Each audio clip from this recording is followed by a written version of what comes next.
मरने के बाद तुलसी और गंगा जल क्यों रखते हैं मुंह में। मित्रों, एक दिन नारद मुनि नारायण नारायण का जाप करते हुए वैकुंठ लोक में आते हैं। फिर नारद मुनि को देख श्री हरि विष्णु और माता लक्ष्मी मुस्कुराते हुए बोले, हे वत्स, आज किस प्रयोजन से वैकुंठ में आना हुआ।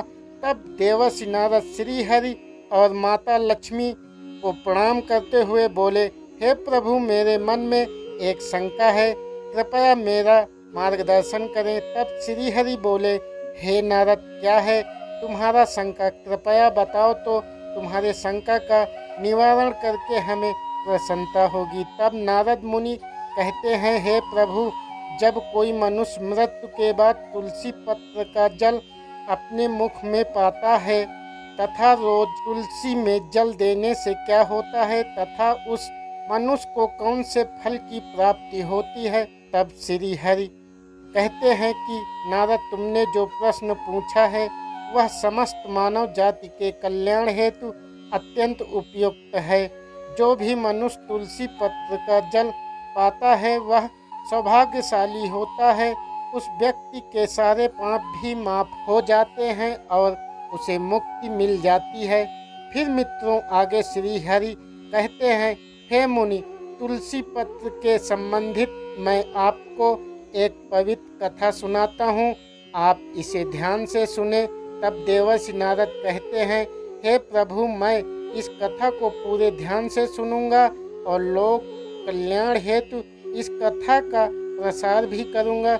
मित्रों, कथा आरंभ करते हुए श्री हरि कहते हैं, हे नारद, गंगा तट के किनारे एक भील परिवार रहता था जिसमें 7 भाई अपनी बहन के साथ रहते थे। उनके माता पिता किसी बीमारी के कारण गुजर गए। बहन सबसे छोटी थी और वह मेरी बहुत बड़ी भक्त थी। वह हर दिन सुबह तुलसी में जल चढ़ाती, नित्य रूप से पूजा पाठ करती थी। ये 7 भाई हर रोज जंगल में जाकर शिकार करते थे और जो भी मिले उसे घर लाकर पकाकर खाया करते थे। उनका यही नित्य काम था और बहन घर के काम करके भाइयों की सेवा करती थी, उनके लिए खाना बनाती थी। फिर एक दिन उसका हाथ मछली को काटते हुए कट गया। फिर उसके हाथ से खून बहने लगा तो उसने जब उस रक्त को दीवार में पोंछना चाहा तो सोचा कि भाइयों को इस बात का पता लगने पर उन्हें बुरा लगेगा। अगर कपड़े में पोंछ लूं तो वह भी उनकी नज़र से नहीं बच सकता। इसलिए उसने उस रक्त को मछली की सब्जी में ही मिला दिया और जब रात को भाइयों ने सब्जी को खा लिया तो वे उंगलियां चाटते ही रह गए। उन्हें वह खाना बहुत पसंद आया। फिर सबसे बड़े भाई ने बहन से पूछा कि आज खाने में क्या मिलाया है जो इतना स्वादिष्ट बन गया है। तो उसने कुछ भी नहीं बताया, किंतु सारे भाइयों के बार बार आग्रह करने के बावजूद भी उसने उन्हें नहीं बताया। फिर अगले दिन खाने का स्वाद पुराने जैसा ही था, इसलिए बड़े भाई ने बहन को कसम दिलाई कि उसने खाने में क्या मिलाया था। तब बहन ने अपने हाथ के रक्त के बारे में उसे बता दिया। फिर मित्रों, श्री हरि कहते हैं, हे नारद, बड़े भाई के कुटिल दिमाग में एक बुरा ख्याल आया कि क्यों न हम अपनी बहन को ही मारकर खा जाएं, क्योंकि उसके रक्त की चंद बूंदें ही इतनी स्वादिष्ट थी, तो फिर उसका मांस कितना स्वादिष्ट और मुलायम होगा। फिर अगले दिन बड़ा भाई अपनी वह कुटिल योजना सारे भाइयों को बताता है और सबसे छोटे भाई को छोड़ सारे भाई राजी भी हो जाते हैं। तब बड़ा भाई अपनी बहन की हत्या करने की साजिश बना लेता है। मित्रों, फिर श्री हरि कहते हैं, हे नारद, दूसरे दिन वे सभी बहन की शादी कराने हेतु उसे दूसरे गांव चलने के लिए मना लेते हैं। फिर वे सभी अपनी बहन के साथ रास्ते की एक छोटी गुफा में ले जाकर उसे बांध देते हैं और उस पर वाणों से वार करना शुरू कर देते हैं। तभी उस स्त्री ने मन ही मन ईश्वर की प्रार्थना करते हुए कहा कि हे प्रभु, अब आप ही मेरी रक्षा करें। तब एक चमत्कार हो जाता है। सबसे बड़ा भाई बाण तो चलाता है लेकिन वह निशाना चूक जाता है। उसका निशाना बार बार चूक जाता है। फिर दूसरे भाई भी एक एक करके बाण चलाते हैं, फिर भी उन सभी का निशाना चूक ही जाता है।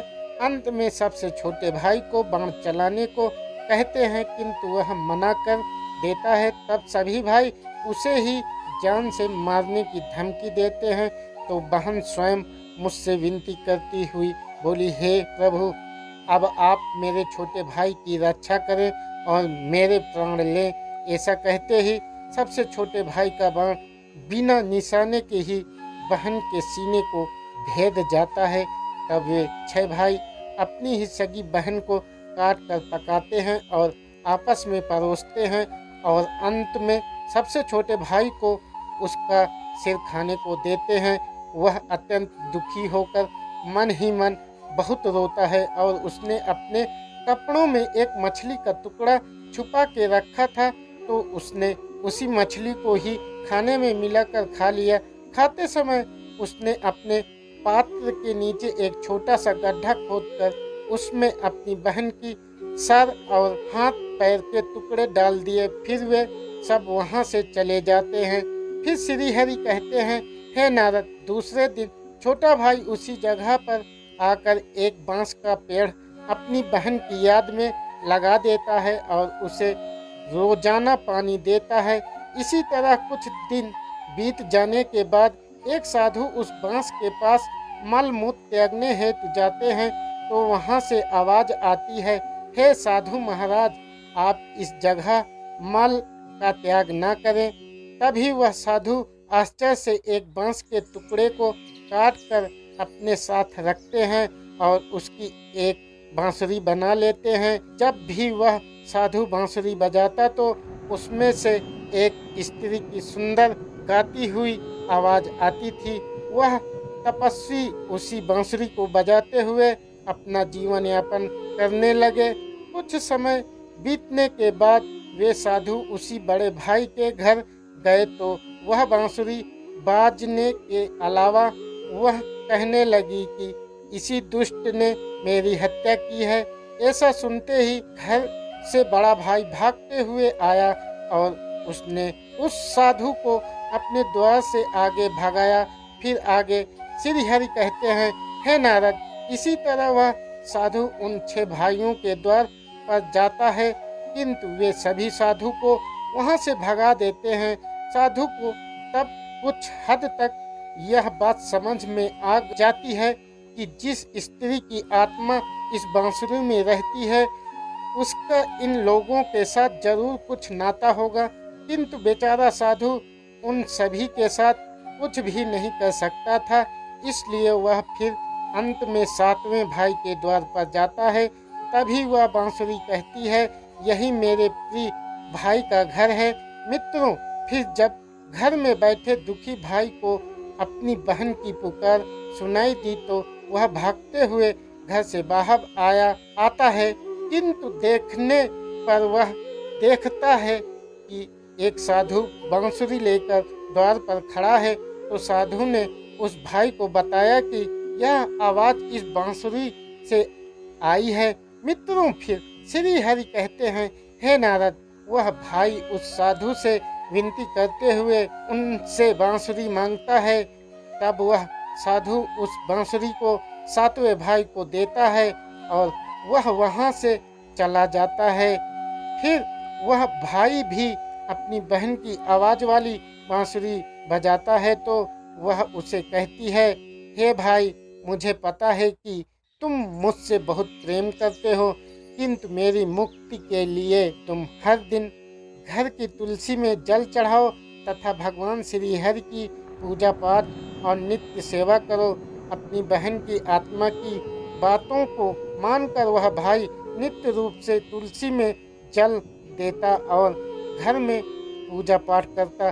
फिर श्री हरि कहते हैं, हे मुनि, मैं उस भाई की पूजा पाठ और उस मरी हुई बहन की आत्मा के प्रति प्रेम से भावुक हो गया। फिर एक दिन जब वह भाई तुलसी को जल देते हुए मन ही मन मेरा नाम का जाप कर रहा था, तब स्वयं मैं उसी तुलसी के पौधे से उस गरीब भाई के घर में प्रकट हुआ। मेरे तुलसी के पौधे से प्रकट होने पर वह भाई तुरंत मेरी शरण आया और सच्चे मन से मेरी स्तुति करने लगा। मित्रों, फिर श्री हरि कहते हैं, हे नारद, तब मैंने उस भाई को तुलसी पत्र का जल उस बांसुरी में डालने को कहा और उसने मेरा नाम लेते हुए उस बांसुरी में तुलसी पत्र के जल डाला।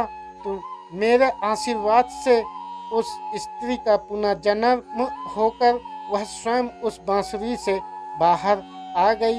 तब उन दोनों भाई बहनों को मैंने तुलसी के संबंध में महत्वपूर्ण ज्ञान दिया था। वह ज्ञान अब आप भी ध्यान से सुने। तुलसी को मेरी पत्नी लक्ष्मी का ही रूप माना जाता है। तुलसी में हर रोज जल चढ़ाने से जीवन की सभी परेशानियां दूर होती हैं और सुख शांति आती है और धन का लाभ होता है। तुलसी में जल चढ़ाते समय चंदन का तिलक लगाना शुभ माना जाता है। तुलसी में जल चढ़ाने का सही समय सूर्योदय से लेकर उसके 2-3 घंटे बाद तक का ही होता है। तुलसी में हमेशा संतुलित मात्रा में ही जल चढ़ाना चाहिए। तुलसी के पौधे में रविवार को जल नहीं चढ़ाना चाहिए। शाम के समय यानी कि सूर्यास्त के बाद तुलसी के पौधे में दीपक नहीं जलाना चाहिए।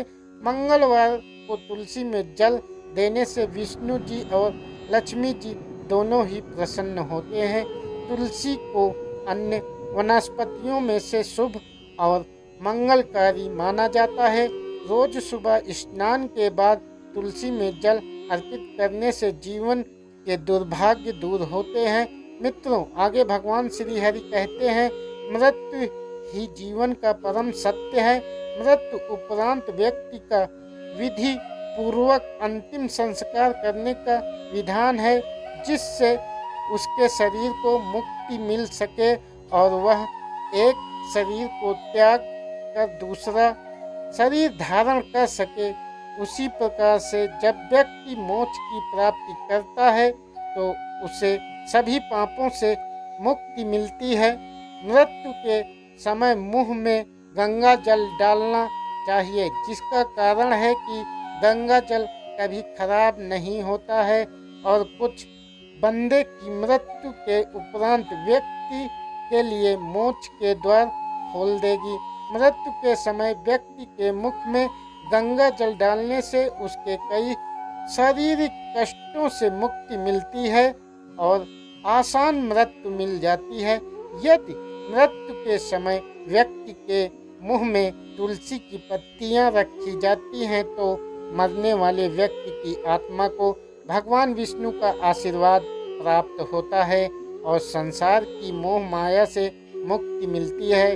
वही नहीं, शरीर के सारे कष्ट दूर हो जाते हैं और सभी बंधनों से भी मुक्त हो जाता है।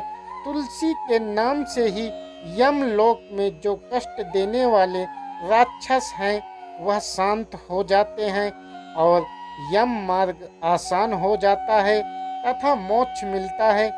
इसलिए मोक्ष के लिए ही गंगा जल और तुलसी का सेवन मृत्यु के समय किया जाता है। तो मित्रों, मैं आशा करता हूँ कि आपको यह कथा और जानकारी पसंद आई होगी और यदि इस चैनल पर MS ब्लॉग्स पर नए हैं तो चैनल को सब्सक्राइब कर वीडियो को लाइक एवं शेयर जरूर करें और कमेंट बॉक्स में जय श्री कृष्णा अवश्य लिखें। धन्यवाद।